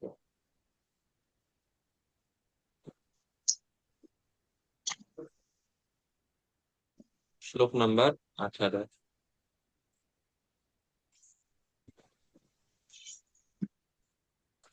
শিল প্রভুপাদের 17 নম্বর শ্লোকের তাৎপর্যের শেষ অংশতে খুব সায়েন্টিফিক বিষয় প্রভুপাদ বলছেন যে যে সমস্ত রক্তকণিকা ফুসফুস থেকে অক্সিজেন বহন করে তারা তাদের শক্তি পায় কোথায়? তারা তাদের শক্তি আহরণ করে আছে। জড় বিজ্ঞান আত্মা যখন sorry, আত্মা যখন জড় দেহ ত্যাগ করে চলে যায় তখন রক্ত সঞ্চালন শ্বাস প্রশ্বাস আদি দেহের সমস্ত ক্রিয়াগুলো বন্ধ হয়ে যায়। চিকিৎসা বিজ্ঞানীরা রক্তকণিকার এই গুরুত্ব স্বীকার করে থাকে, কিন্তু সমস্ত শক্তির উৎস যে আত্মা তা তারা বুঝতে পারে না। কিন্তু তা হলেও তারা স্বীকার করে যে হৃদয়ই হচ্ছে সমস্ত দেহের সমস্ত শক্তির কেন্দ্রস্থল। এভাবে তারা মানে তো আত্মা ও জড়দেহের বৈশিষ্ট্যের মধ্যে পার্থক্য জেনে হে অর্জুন তুমি যুদ্ধ করো। তো প্রথমবারের মতো এখন কৃষ্ণ এই 18 নম্বর শ্লোকে বলছেন যুদ্ধ করো। যুদ্ধ করবো না এই সিদ্ধান্ত ত্যাগ করো অর্জুন, যুদ্ধ করো। অন্তবত্তু ইমে দেহা নিত্যস্যুক্তা শরীরিণঃ অনাশীন প্রমেয়স্য তস্মাদ্ যুধ্যস্য ভারত। কৃষ্ণ সর্বপ্রিয় প্রভু অনুবাদ করুন পিতাপদে। 18 নম্বর।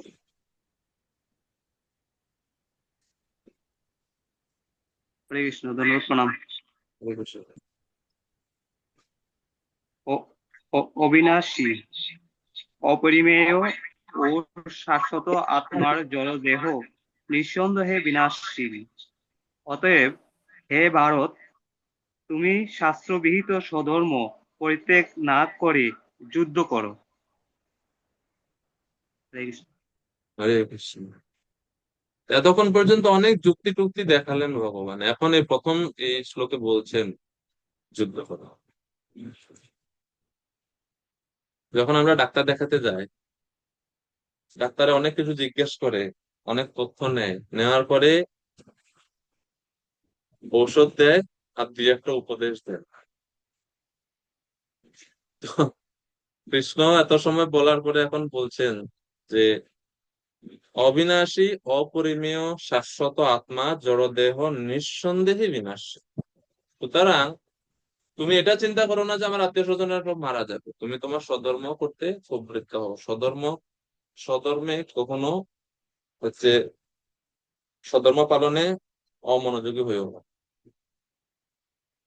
অনাসীন অপ্রমেয়স্য, নাসীন মানে হচ্ছে বিনাশশীল, অনাসীন মানে হচ্ছে অবিনাশী, অপ্রমেয়স্য মানে হচ্ছে অপরিমেয়, এটাকে পরিমাপ করা যায় না।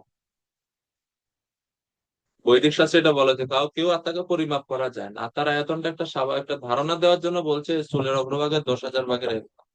কিন্তু পরিমাণ একজ্যাক্ট কত এবং কি পরিমাণ আত্মা আছে, কত আত্মা আছে, 100 কোটি, 1000 কোটি, লক্ষ কোটি, কোন এর পরিমাপ বলা যায় না। যে অপরিমেয় আছে, অপরিমেয়।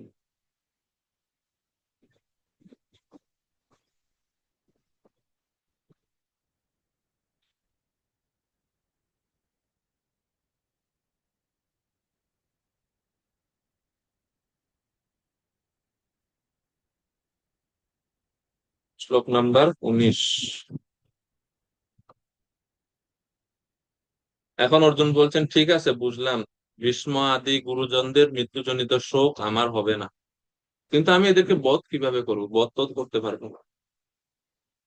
এখন যখন বলছে আমি কিভাবে তাদের বধ করবো, আমি কিভাবে তাদের বধের কারণ হব, 19 নম্বর শ্লোকে ভগবান বলছেন আত্মা কাউকে হত্যা করতে পারে না, আবার কারো দ্বারা নিহতও হয় না।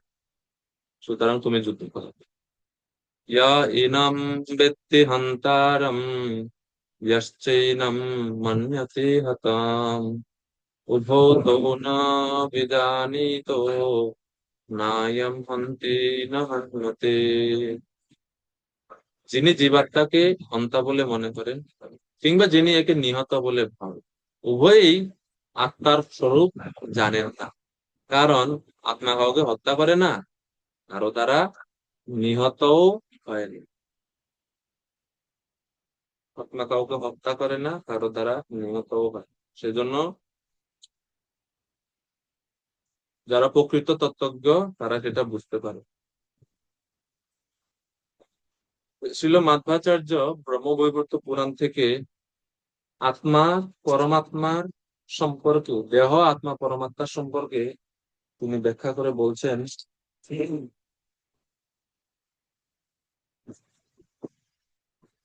क आत्मा क पर इति देहाद्यपेक्षया न हि देहादिरात्मा स्यान्न च शत्रुरुदीरिता अतो दैहिक वृद्धो वा क्षये वा किं प्रयोजनम् यस्तु देहगतो जीवः स हि नाशनं न गच्छति तथा शत्रो विवृद्धौ च स्वनाशे शोचनं कुतः देहादि व्यतिरिक्तो तु जीवेशो प्रतिजानता अत आत्मा विवृद्धिस्तु वासुदेवे रति स्थिरा शत्रुनाशस्तथा জ্ঞানানাশো নান্য কথঞ্চন। আমরা যতক্ষণ এই মনুষ্য শরীরে থাকি ততক্ষণ আমাদের কর্তব্য হচ্ছে শরীরের ভিতরে আত্মাকে জানা। দেহ আত্মা নয়, ন হি দেহাদির আত্মা, দেহ আত্মা নয়, আমরা দেহ থেকে ভিন্ন। এবং এই দেহাত্ম বুদ্ধির ভিত্তিতেই বন্ধু শত্রু অথবা দায় দায়িত্বের কোনো প্রশ্ন উঠে না। যেহেতু আমরা দেহ থেকে ভিন্ন, তাই দেহাত্ম বুদ্ধির ভিত্তিতে শত্রু বন্ধু দায়িত্ব দায় দায়িত্বের কোনো প্রশ্ন ওঠে না। শৈশব থেকে কৈশোর থেকে বার্ধক্যে অবশেষে দেহ বিনাশ প্রাপ্ত হয়।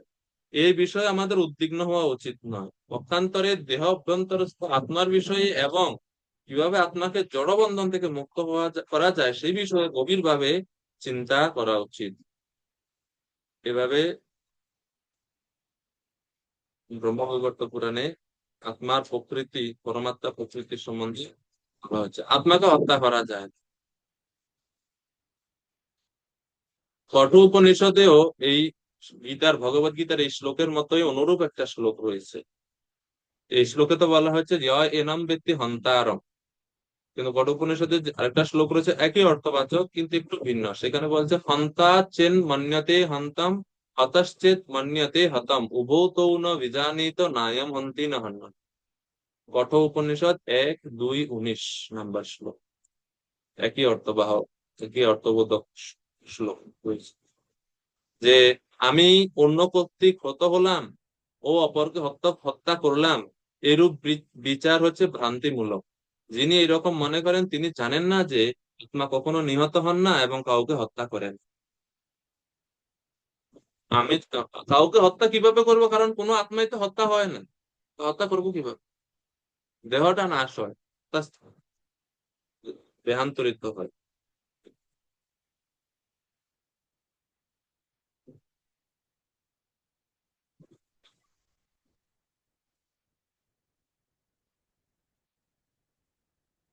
তো এই জন্য আমরা দেখি শ্রীমদ্ ভাগবতমে যখন অশ্বত্থামা ব্রহ্মাস্ত্র নিক্ষেপ করেন উত্তরা মাতার গর্ভ পরীক্ষিত মহারাজকে মারার জন্য, সেই ব্রহ্মাস্ত্র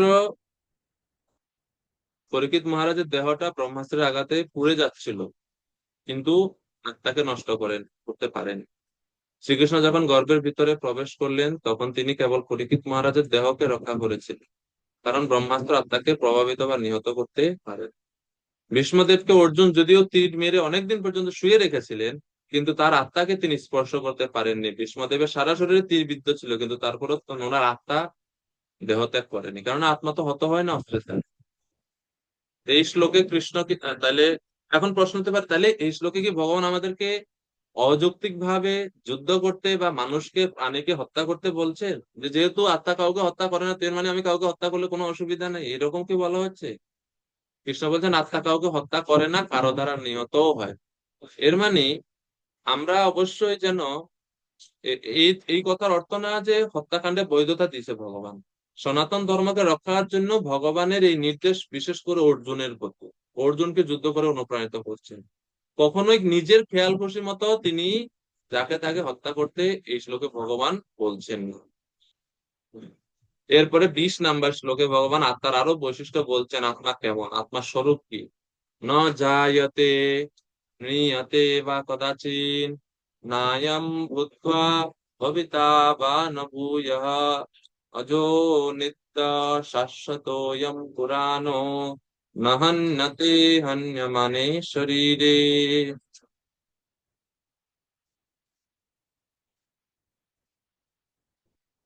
সত্যরূপা মাতাজি অনুবাদ করুন এই 20 নম্বর শ্লোকের। সত্যরূপ সুসেবিনী মাতাজি আছেন? নাই। ওকে, দেবকী নন্দন প্রভু অনুবাদ করুন। হরে কৃষ্ণ প্রভু, নমস্কার। অনুবাদ করুন প্রভু। আত্মার কখনো জন্ম হয় না বা মৃত্যু হয় না, অথবা পুনঃ পুনঃ তার উৎপত্তি বা বৃদ্ধি হয় না। তিনি জন্মরহিত, শাশ্বত, নিত্য এবং পুরাতন হলেও চিরনবীন। শরীর নষ্ট হলেও আত্মা কখনো বিনষ্ট হয় না। আত্মার বৈশিষ্ট্য ভগবান বলছেন। এবং এই না জায়তে ম্রিয়তে শ্লোকের মতো অনুরূপ আরেকটা শ্লোক রয়েছে কঠ উপনিষদে, প্রভুপাদ তাৎপর্য যেটা বলছেন, না জায়তে ম্রিয়তে বা বিপশ্চিন নায়ম কুতশ্চিন না বভূব কশ্চিৎ অজো নিত্য শাশ্বতোয়ম পুরাণো না হন্যতে হন্যমানে শরীরে। ওখানে জাস্ট বিপস্থিত শব্দটা রয়েছে, যেটা এই হচ্ছে পার্থক্য। এর মানে আরেকটা জিনিস আমরা বুঝতে পারি, ভগবত গীতা যদিও মহাভারতের একটা অংশ, কিন্তু এটা শ্রুতি শাস্ত্রের মতো গুরুত্বপূর্ণ, কেননা শ্রুতি শাস্ত্রের মন্ত্রের সঙ্গে ভগবত গীতার শ্লোকের অনেক সাদৃশ্য রয়েছে। এবং আপনারা দেখবেন ভগবত গীতার এই শ্লোকগুলো বা পুরো ভগবত গীতার সঙ্গে শ্রীমৎ ভাগবতম একাদশ স্কন্ধে বর্ণিত উদ্ধব গীতার বর্ণনা সঙ্গে অনেক মিল পাওয়া যায়। এখানে কৃষ্ণ অর্জুনকে বলছেন, সেখানেও কৃষ্ণ বলছেন, কিন্তু উদ্ধবজিকে বলছেন। এখানে মাত্র 700 শ্লোকে, সেখানে আরো শ্লোক বেশি আছে, বিস্তারিত ভাবে ভগবান বলছেন। তো আত্মার বৈশিষ্ট্য বলছে, আত্মা হচ্ছে তার জন্ম নাই, মৃত্যু নাই, কোনো কোনো উৎপত্তি বা বৃদ্ধি হয় না, শাশ্বত, নিত্য, পুরাতন হলো চিরনবীন। শরীর নষ্ট হলো, আত্মা কখনোই নষ্ট হয় না। 21 নম্বর শ্লোকে ভগবান আরো বলছেন, বেদ বিনাশিনাম নিত্যম ইনাম অজমভ্যয়ম ততম সা পুরুষ পার্থ কম ঘাতয়তি হন্তিকাম। হে পার্থ, যিনি আত্মাকে অবিনাশী, শাশ্বত, জন্মরহিত ও অক্ষয় বলে জানেন, তিনি কিভাবে কাউকে হত্যা করতে বা হত্যা করাতে পারেন? জানে যে আত্মাকে হত্যা করা যায় না, জন্মরহিত আত্মা, অবিনাশী আত্মা, তো কিভাবে তিনি কাউকে হত্যা করবেন এবং কাউকে হত্যা করাবেন? সম্ভব? সম্ভব না। তো অর্জুন, আগের শ্লোক থেকে যদি অর্জুন যুক্তি যাচ্ছে, তবুও তো আপনি হিংসাত্মক আচরণ করতে আমাকে বলছেন, এবং সেটা তো পাপের কারণ হবে। কিন্তু ভগবান বলছেন যে আমার দ্বারা নিয়ন্ত্রিত এবং আমার দ্বারা নির্দেশিত হয়ে কেউ যদি হিংসাত্মক আচরণও করে, তবুও তার কোনো প্রকার পাপ হবে না। সেজন্য যেহেতু আমি তোমাকে বলছি অর্জুন, যুদ্ধ করতে, তুমি যুদ্ধ করো। শাস্ত্রের সিদ্ধান্ত এটাই যে যখন ভগবানের সাক্ষাৎ নির্দেশ থাকে, তখন শাস্ত্র নির্দেশের থেকেও সেটা ঊর্ধ্বে ভগবানের সাক্ষাৎ নির্দেশ। চৈতন্য চরিতামৃতে এই বিষয়ে খুব সুন্দর বর্ণনা পাওয়া যায়। গৌড় দেশের ভক্তরা যখন পুরীতে যেতেন জগন্নাথ রথযাত্রা অংশগ্রহণের জন্য, তো একবার বঙ্গদেশ থেকে, মানে এই যে বাংলাদেশ এবং ভারতের পশ্চিমবঙ্গ থেকে ভক্তরা, নবদ্বীপের ভক্তরা, প্রায় 200 ভক্ত, ওনারা জগন্নাথ পুরীতে গেছেন জগন্নাথ দর্শনের জন্য। আসলে জগন্নাথ দর্শন না, মূল উদ্দেশ্য হচ্ছে মহাপ্রভুর সঙ্গে মিলন। ভক্তরা গেছেন, প্রতাপরুদ্র রাজা সার্বভৌম ভট্টাচার্য সহ ছাদ থেকে দেখছেন ভক্তদের আগমন। হঠাৎ রাজা দেখলেন যে এই ভক্তরা তীর্থস্থানে এসে স্নান আদি নাই, পৌর কর্ম নাই, সোজা চলে যাচ্ছে মহাপ্রভুর কাছে। আর সবাই এসে আগে জগন্নাথ দর্শন করে, এরা জগন্নাথেরও দর্শন করলো না। জগন্নাথ দর্শন না করে জগন্নাথ মন্দিরের সামনে দিয়ে চলে যাচ্ছে চৈতন্য মহাপ্রভুকে দর্শন করার জন্য। রুদ্র রাজার কাছে এটা খুব একটা অদ্ভুত, আশ্চর্য লাগলো। আর সব উনি দেখতেছেন যে আরো ভক্তরা সব প্রসাদ নিয়ে যাচ্ছে এই ভক্তদের জন্য মহাপ্রভুর এখানে। তিনি জিজ্ঞেস করলেন, কি ব্যাপারে এই এই গৌড় দেশের এই ভক্তরা, এরা এই ঘোর কর্ম কিছু করে না? তীর্থস্থানে গেলে বৈদিক নিয়ম হচ্ছে ওখানে মাথা মুন্ডন করতে হয়, স্নান আদি করতে হয়, তারপরে খাবার দাবার, প্রসাদ টোসাদ। কিন্তু দেখছি এই গৌড়ের ভক্তরা এরকম করছে না।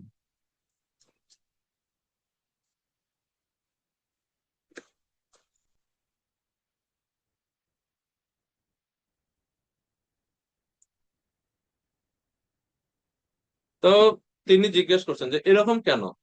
প্রতাপরুদ্র রাজা জিজ্ঞেস করছেন। রাজা কহে, উপবাস ক্ষৌর তীর্থের বিধান, তাহা না করিয়া কেনে খাইবা অন্নপান। ভট্টাচার্যকে বলছে। তখন ভট্টাচার্য বলছেন, ভট্ট কহে, তুমি যেই কহিলা কহ সেই বিধি ধর্ম।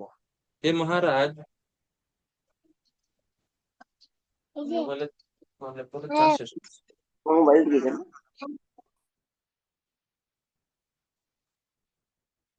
ভট্টাচার্য বলছেন, মহারাজ আপনি যে বিষয়ে বলছেন, যে বিধি নিয়মের কথা বলছেন, সেটা হচ্ছে বিধি ধর্ম। আর এই রাগ মার্গে আছে সূক্ষ্ম ধর্ম মর্ম। আর এই যে গৌড়ের ভক্তগণ, তারা হচ্ছে রাগ মার্গে স্থিত, তারা চৈতন্য মহাপ্রভুর অনুগত। তাদের একটা সূক্ষ্ম মর্ম আছে। কি সূক্ষ্ম মর্ম? তো বলছে, ঈশ্বর পরোক্ষ আজ্ঞা পৌর উপাসন, প্রভুর সাক্ষাৎ আজ্ঞা প্রসাদ ভোজন। ভগবান শাস্ত্রে পরোক্ষভাবে নির্দেশ দিয়েছেন যে তীর্থে গেলে গৌর কর্ম করতে হবে, উপাস করতে হবে। কিন্তু চৈতন্য মহাপ্রভু স্বয়ং সাক্ষাৎ আজ্ঞা করছেন প্রসাদ ভোজন করার জন্য। তো শাস্ত্রের আজ্ঞা থেকে প্রভুর সাক্ষাৎ আজ্ঞা সবচেয়ে বলিয়ান। এজন্য ভক্তরা উপবাস আদি কিছু না করে আগে মহাপ্রভুকে দর্শন করতে গেলেন এবং সেখানে প্রসাদ গ্রহণ করছেন। বলছেন যে, তাহা উপবাস যাহা নাহি মহাপ্রসাদ, প্রভুর আজ্ঞা প্রসাদ ত্যাগে হয় অপরাধ। বলছে উপবাস সেখানেই করবে যেখানে মহাপ্রসাদ নাই আর চৈতন্য মহাপ্রভু নেই, সেই সমস্ত তীর্থে গিয়ে উপবাস করবে। প্রভুর আজ্ঞা, চৈতন্য মহাপ্রভু সরাসরি আজ্ঞা, প্রসাদ ত্যাগে কেউ যদি এই আজ্ঞা ত্যাগ করে প্রসাদ না খায়, হয় অপরাধ, অপরাধ হবে। তো সেই জন্য গৌড়ের ভক্তরা মহাপ্রভুর সাক্ষাৎ আজ্ঞা, তো কৃষ্ণের সাক্ষাৎ আজ্ঞা যুদ্ধ করো, তো সেজন্য সেটা অর্জুনের জন্য পাপ হবে না। তো উদাহরণ দিয়ে শ্রীল প্রভুপাদ 21 নম্বর শ্লোকে তাৎপর্য বলছেন, সবকিছু যথার্থ উপযোগিতা আছে এবং যিনি পূর্ণ জ্ঞান সম্পন্ন, তিনি জানেন কোন জিনিস কোথায় কিভাবে নিয়োগ করলে তার পূর্ণ সদ্ব্যবহার হয়। বিচারক যখন আসামিকে খুনের জন্য দোষী সাব্যস্ত করে প্রাণদণ্ড দেন, তখন হিংসাত্মক কাজ করেছেন বলে বিচারককে কেউ অভিযুক্ত করে না। আবার রাজার উদাহরণ দিচ্ছে, দুইটা উদাহরণ দিচ্ছেন। রাজা যখন খুনিকে প্রাণদণ্ড দেন, তখন তার মঙ্গলের জন্যই তা দেওয়া হয়। তেমনি কৃষ্ণ যখন যুদ্ধ করার আদেশ দেন, তখন আমাদের সহজে বুঝতে পারি চরম বিচারের জন্য তিনি এই হিংসার আশ্রয় গ্রহণ করেছেন। শেষে আরেকটা উদাহরণ প্রভুপাদ দিচ্ছেন, শল্য চিকিৎসক অস্ত্র প্রচার করেন রোগ সারাবার জন্য, রোগীকে মেরে ফেলার জন্য নয়। কৃষ্ণ যখন উপদেশ দিচ্ছেন, কৃষ্ণের আদেশ অনুসারে যখন যুদ্ধ হবে, অর্জুনের কোনো পাপ হবার সম্ভাবনা নেই, উপরন্তু অর্জুনেরও ভালো হবে, যারা অর্জুনের হাতে নিহত হবে তাদেরও মঙ্গল হবে। কেননা শ্রীমৎ ভাগবতমে বর্ণনা হচ্ছে, এই কুরুক্ষেত্রের যুদ্ধে বিপরীত পক্ষে যে সমস্ত যোদ্ধারা মৃত্যুবরণ করছেন, তারা সবাই অনন্য গতি লাভ করছে, স্বর্গ লাভ করছে।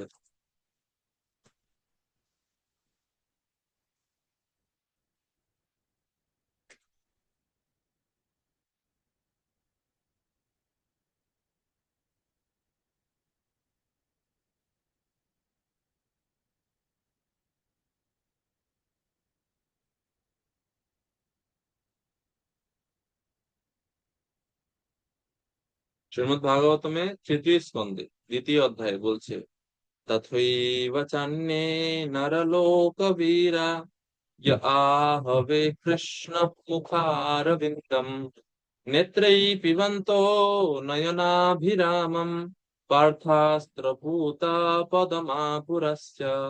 এই মহাভারতের যুদ্ধে যে সমস্ত যোদ্ধারা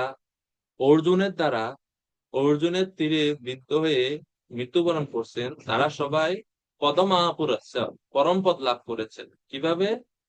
বলছে, certainly others who were fighters on the battlefield of Kurukshetra were purified by the onslaught of Arjuna's arrows, and while seeing the lotus-like face of Krishna so pleasing to the eyes, they achieved the abode of the Lord. যখন অর্জুনের তীরে তারা বিদ্ধ হয়ে যখন তারা মৃত্যুবরণ করছে, মৃত্যুর সময় তারা যেহেতু বিপক্ষ দলে আছে, তারা কি দেখতে পেল? ভগবান শ্রীকৃষ্ণের মুখারবিন্দ, ভগবান শ্রীকৃষ্ণের মুখ কমল দর্শন করে তারা মৃত্যুবরণ করলো। এবং পার্থাস্ত্র পুত, পার্থ মানে অর্জুনের রথের দ্বারা বিদ্ধ হয়ে তাদের শরীর থেকে সমস্ত পাপ নির্গত হলো, এবং ভগবান শ্রীকৃষ্ণের রূপ দর্শন করে তারা পরম পবিত্র হলেন, এবং পদমাপুরেস্য, তারা পরম পদ ভগবানকে তারা লাভ করতে পারল। এজন্য এই তাৎপর্য যেটা প্রভুপাদ বলছেন, যে এই যুদ্ধের ফলে সমগ্র মানব সমাজের সর্বাঙ্গীন মঙ্গল হওয়াটাই স্বাভাবিক, যেহেতু এটা কৃষ্ণের নির্দেশ। ভগবানের একটা বৈশিষ্ট্য হচ্ছে হতারি গতি দায়ক। তিনি যদি কোনো শত্রুদেরকে, কোনো দৈত্যকে বধ করেন, তাও তাদের গতি মানে তাদের হচ্ছে উন্নতর দেহ সে সমস্ত অসুরেরা লাভ। এই হচ্ছে ভগবানের বৈশিষ্ট্য। তা আমরা হত্যা করলে আমরা নিজেরা পাপে জড়িয়ে পড়বো, এবং যাকে হত্যা করা হচ্ছে সেও তার কর্মফলে হচ্ছে ঘুরতে থাকবে। কিন্তু ভগবানের আদেশে যখন সেটা হয়, তখন সেটা সমস্ত কলুষতা থেকে, কর্মফল থেকে মুক্ত। হরে কৃষ্ণ। তো 22 নম্বর শ্লোক থেকে